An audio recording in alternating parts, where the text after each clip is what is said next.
برصغیر کی تاریخ کی پہلی مسلمان سلطنت جس نے تقریباً 320 سال تک اس علاقے پہ حکومت کی، ایک ایسی سلطنت جس پہ تقریباً 84 سالوں تک غلام حکمران رہے اور جنہوں نے بہت کامیابی سے اس وسیع و عریض علاقے پہ حکومت کی۔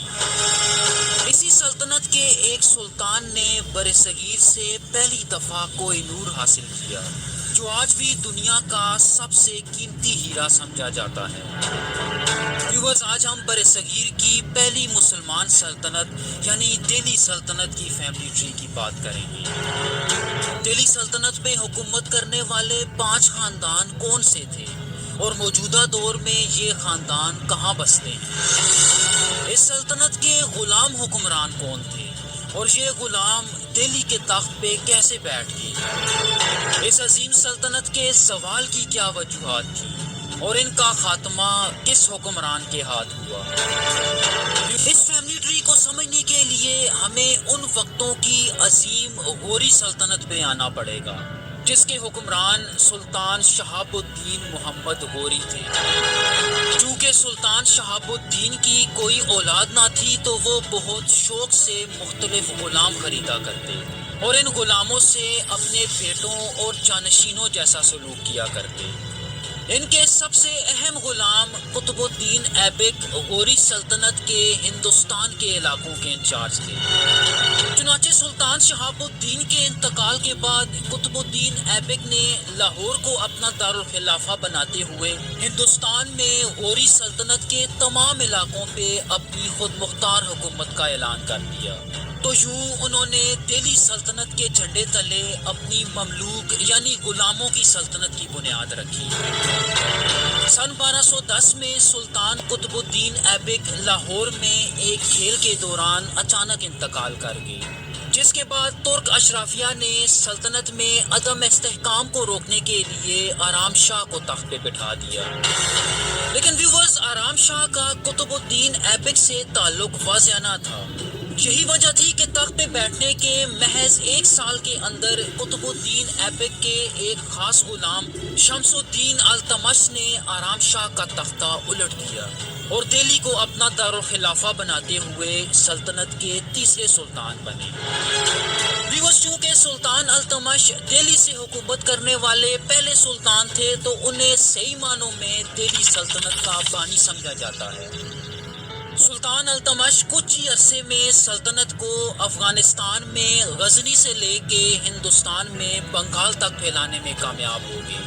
ہندوستان میں ان کی فتوحات کو دیکھتے ہوئے عباسی خلیفہ المستنصر بھی ان کے اثر و رسوخ اور اقتدار کو تسلیم کرنے پہ مجبور تھے۔ سن 1236 میں سلطان التمش کی موت کے بعد ان کے بیٹے رکن الدین فیروز کو چوتھا سلطان منتخب کر لیا گیا، لیکن سلطان رکن الدین حکومت کرنے کی بجائے آرام و آرائش اور دنیاوی لذتوں میں مصروف رہے۔ چنانچہ اس دور میں حکومت کا کنٹرول ان کی ماں شاہ توران کے پاس رہا، جنہوں نے اپنے مخالفین سے انتقام لیتے ہوئے ان کا قتل عام شروع کر دیا۔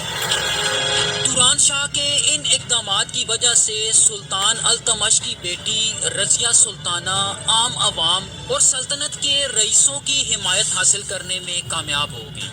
انہوں نے تخت پہ قبضہ کرتے ہوئے رکن الدین کو پھانسی دے دی۔ ویورز، رضیہ برصغیر کی پہلی مسلمان خاتون حکمران تھیں۔ انہوں نے اپنے بھائی کے برعکس صحیح معنوں میں طاقت کا استعمال کیا اور سلطنت پہ اپنی گرفت مضبوط رکھی۔ یہی وجہ تھی کہ سلطنت کی ترک اشرافیہ کے لیے بہت سی مشکلات پیدا ہونا شروع ہو گئیں اور محض 4 سال حکومت کرنے کے بعد انہیں ان کے بھائی معز الدین بہرام نے قتل کر دیا اور خود تخت پہ بیٹھنے میں کامیاب ہو گیا۔ ویورز، معز الدین کا دور وہ دور تھا کہ جب سن 1241 میں منگول فوج نے دہلی سلطنت کا محاصرہ کیا۔ سلطان معز الدین کی طاقت کا یہ عالم تھا کہ وہ منگولوں کے خلاف ایک قدم تک نہ اٹھا سکا۔ یہی وجہ تھی کہ منگولوں نے دہلی سلطنت کی اینٹ سے اینٹ بجا دی اور تباہی کی داستانیں رقم کر دی۔ معز الدین کے بعد ان کے بھتیجے علاء الدین مسعود سلطنت کے 7ویں سلطان بنے، لیکن یہ بھی ایک نااہل سلطان ثابت ہوئے۔ اور اپنے آرام و آرائش میں مصروف رہے۔ ان کے بعد سلطان التمش کے ایک اور بیٹے ناصر الدین محمود محض 17 سال کی عمر میں سلطنت کے 8ویں سلطان بنے۔ ان کے بارے میں آتا ہے کہ وہ انتہائی مذہبی اور اپنا زیادہ تر وقت نماز اور قرآن میں صرف کیا کرتے۔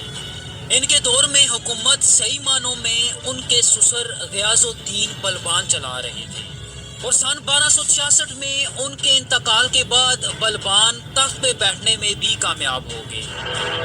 ویورز، بلبان منگولوں کے ایک غلام تھے جنہیں سلطان التمش منگولوں سے خرید کے دہلی لائے تھے۔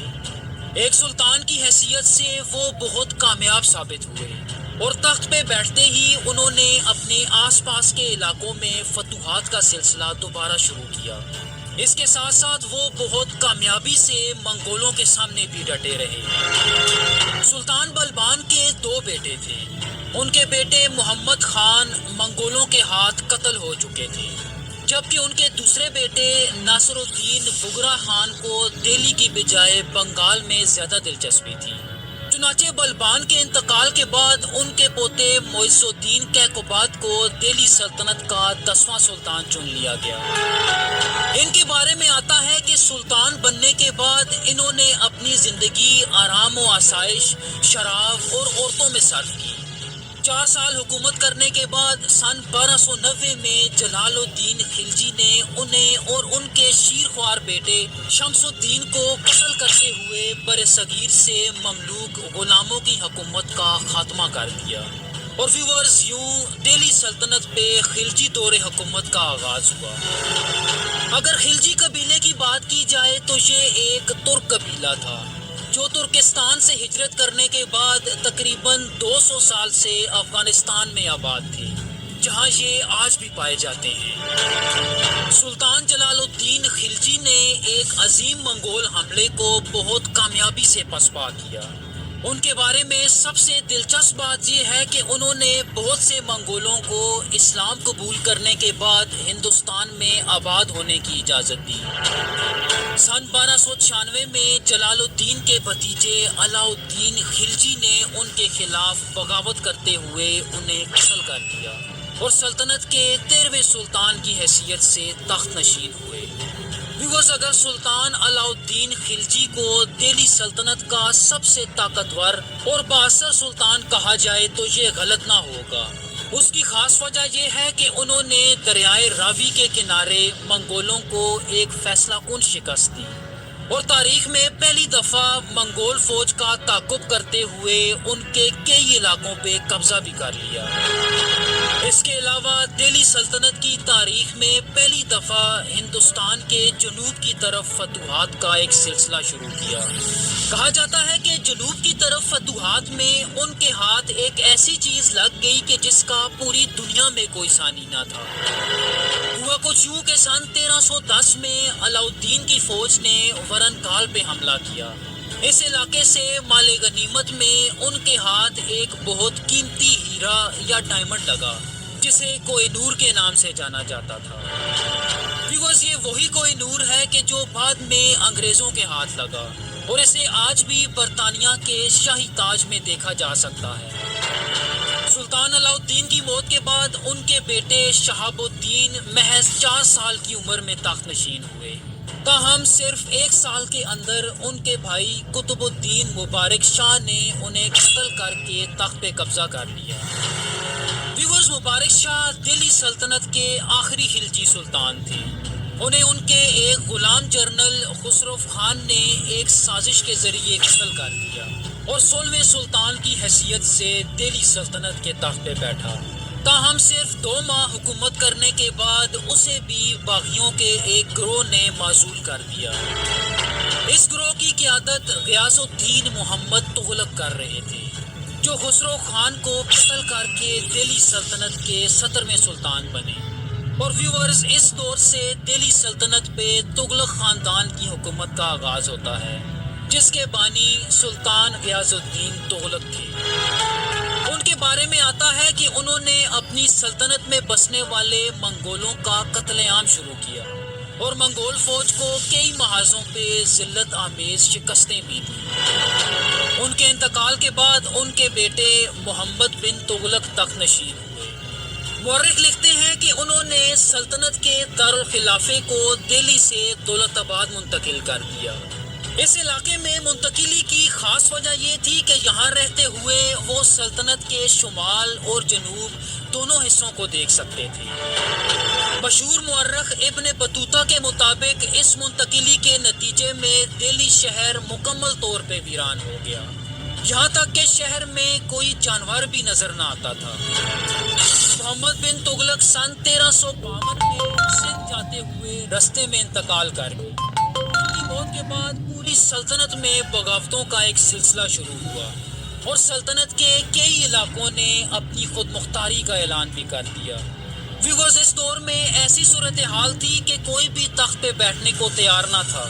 چنانچہ اس وقت کے بااثر لوگوں نے محمد تغلق کے ایک کزن فیروز شاہ تغلق کو تخت پہ بیٹھنے پہ آمادہ کر لیا۔ سلطان فیروز اپنے 37 سالہ دور حکومت میں سلطنت سے بغاوتوں کو کچلنے میں جٹے رہے۔ سلطان فیروز کے انتقال کے بعد سلطنت اتنی کمزور ہو چکی تھی کہ مختلف عہدوں پہ فائز اشرافیہ اور غلاموں کو کنٹرول کرنا انتہائی مشکل تھا۔ اگلے 4 سالوں میں سلطان فیروز کی نسل سے 4 سلطان تھوڑے تھوڑے وقتوں کے لیے تخت نشین ہوئے۔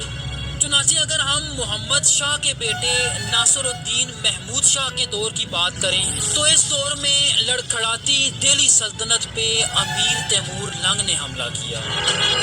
تیمور نے دہلی سلطنت میں داخل ہوتے ہی عام قتل عام کا حکم دے دیا اور ویورز، اس حملے کے نتیجے میں دہلی سلطنت کا پورا جنوبی حصہ ٹوٹ کے الگ ہو گیا۔ ویورز، ناصر الدین دہلی میں تغلق خاندان کے آخری سلطان تھے۔ ان کے انتقال کے بعد دہلی سلطنت پہ ایک نئے خاندان کی حکومت کا آغاز ہوا جسے سید خاندان کے نام سے جانا جاتا ہے۔